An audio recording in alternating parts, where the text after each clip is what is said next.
ರುಚಿಯಾದ ಕಡಲೆಕಾಳು ಬೀಟ್ರೋಟ್ ಪಲ್ಯ ರೆಡಿಯಾಗಿದೆ. ಒಂದು ಸತಿ ಟ್ರೈ ಮಾಡಿ ನೋಡಿ, ತುಂಬ ಚೆನ್ನಾಗಿರುತ್ತೆ.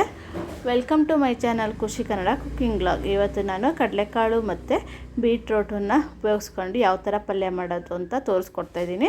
ಒಂದು ಸತಿ ಟ್ರೈ ಮಾಡಿ ನೋಡಿ. ಫಸ್ಟಿಗೆ ಒಂದು ಅರ್ಧ ಕೆ ಜಿಯಷ್ಟು ಬೀಟ್ರೋಟ್ ತಗೊಂಡಿದ್ದೀನಿ. ಒಂದು 200 ಗ್ರಾಮಷ್ಟು ಕಡಲೆಕಾಳು ನೆನೆಸಿಟ್ಟಿದ್ದೀನಿ. ಈಗ ಒಂದು ಕುಕ್ಕರ್ಗೆ ಕಡಲೆಕಾಳು ನೆನೆಸಿರೋದು ಹಾಕ್ಕೊತಾಯಿದ್ದೀನಿ. ಈಗ ಅದೇ ಕುಕ್ಕರ್ಗೆ ಬೀಟ್ರೋಟ್ ಹೆಚ್ಚಿಟ್ಕೊಂಡಿರೋದನ್ನು ಹಾಕ್ಕೊತಾಯಿದ್ದೀನಿ.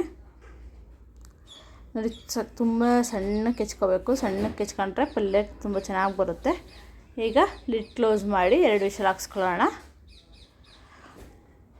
ಇದು 2 ವಿಷಲ್ ಆಗೋಷ್ಟೊತ್ತಿಗೆ ಮಸಾಲೆ ರುಬ್ಕೊಳ್ಳೋಣ. ಮಸಾಲೆಗೆ ಫಸ್ಟ್ ಒಂದು ಜಾರ್ ತೊಗೊಂಡು ಜಾರಿಗೆ ಒಂದು ಇಡಿ ಆಗೋಷ್ಟು ಕಾಯಿ ತುರಿ ತೊಗೊಂಡಿದ್ದೀನಿ.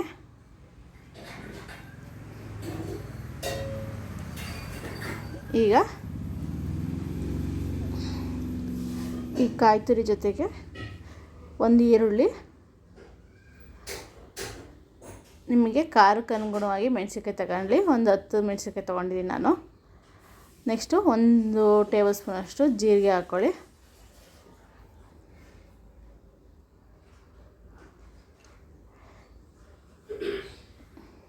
ಈಗ ಇದನ್ನು ನೀರು ಹಾಕ್ದಲ್ಲೇ ಹಾಗೇ ಪೇಸ್ಟ್ ಮಾಡ್ಕೋಬೇಕು.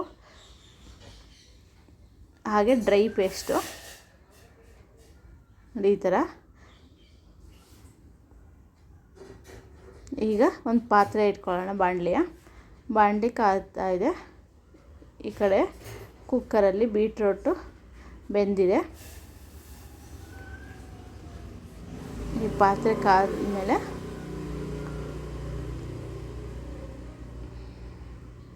ಸ್ವಲ್ಪ ನೀರಿದೆ. ನೀರೆಲ್ಲ ಹಿಂಗಿದ್ಮೇಲೆ 2 ರಿಂದ 3 ಡ್ರಾಪ್ ಅಷ್ಟು ಎಣ್ಣೆ ಹಾಕ್ಕೊಳ್ಳಿ.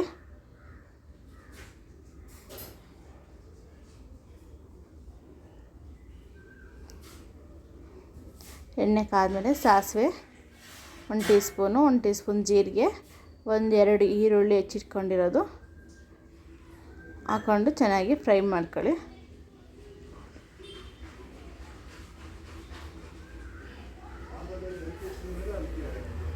ಈರುಳ್ಳಿ ಚೆನ್ನಾಗಿ ಫ್ರೈ ಆಗಬೇಕು.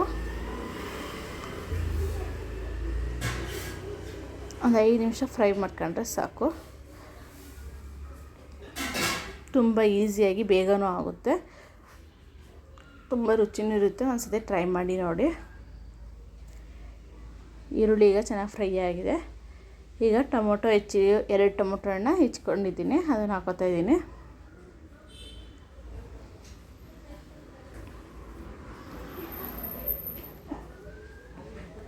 ಈರುಳ್ಳಿ ಟೊಮೊಟೊ ಚೆನ್ನಾಗಿ ಎಣ್ಣೆ ಫ್ರೈ ಆಗಬೇಕು. ಈಗ ಅರಿಶಿನ ಪುಡಿ 1 ಚಿಟಿಕೆ, ಈಗ ರುಚಿಗೆ ತಕ್ಕಷ್ಟು ಉಪ್ಪು,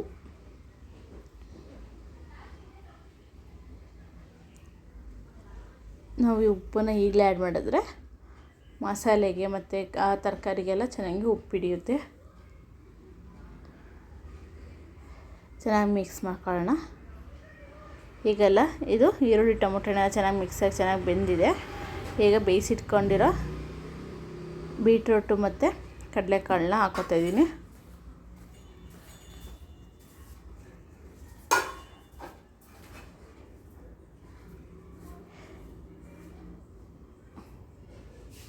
ಈಗ ಇದನ್ನು ಚೆನ್ನಾಗಿ ಮಿಕ್ಸ್ ಮಾಡ್ಕೊಳ್ಳೋಣ.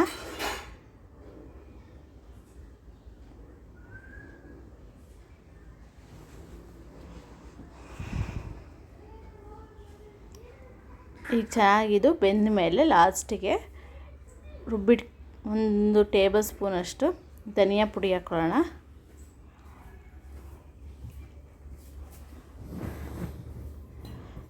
ಇದಕ್ಕೀಗ ರುಬ್ಬಿಟ್ಕೊಂಡಿರೋ ಮಿಶ್ರಣ ಹಾಕ್ಕೊಳ್ಳೋಣ, ಡ್ರೈ ಪೇಸ್ಟು. ಈಗ ಇದನ್ನು ಚೆನ್ನಾಗಿ ಮಿಕ್ಸ್ ಮಾಡಿ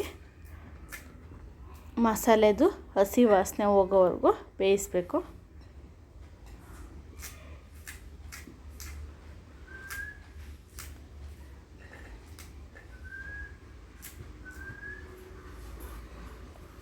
ಒಂದು 5 ರಿಂದ 10 ನಿಮಿಷ ಚೆನ್ನಾಗಿ ಬೇಯಿಸಿದ್ರೆ ಸಾಕು.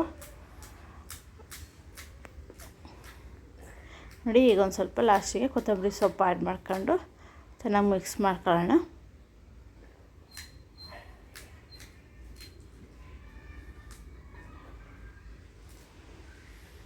ರುಚಿಯಾದ ಬೀಟ್ರೋಟ್ ಪಲ್ಯ ರೆಡಿಯಾಗಿದೆ.